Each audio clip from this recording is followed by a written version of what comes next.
এগুলা কই থেকে আনো? এটা বরিশাল থেকে আনি। এই বেগুনের চারা কত করে? বেগুনের চারা 25 টাকা।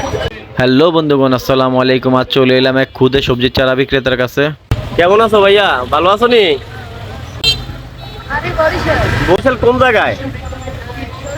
রামদুয়ার বাজার। কি বাজার? রামদুয়ার বাজার। এইখানে থাকো কই? চাঁদপুরে। আচ্ছা, এটা কিসের চারা?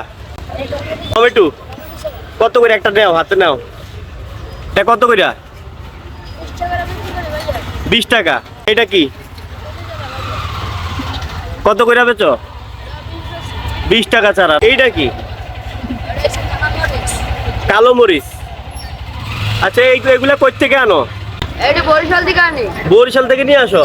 আর এইটা সাতেরটা? বোম্বাই। কত করে পিস? এটা 1 লিটার 20 টাকা। একই দাম। এটা কিসের চারা? লাউ। কত? 20 টাকাই। সব কি 20 টাকা? এইটা কি? এটা বরবটি না? কত কইরা? 20 টাকা। এই বেগুনের চারা কত কইরা? বেগুনের চারা 25 টাকা। 25 টাকা পিস। আচ্ছা আচ্ছা, ঠিক আছে। আর পিছনে কি আছে তোমার? পেঁপে 20 টাকাই। 25 টাকা। এটা কি বড় নাকি? আচ্ছা আচ্ছা, ঠিক আছে, ধন্যবাদ ভাইয়া তোমাকে।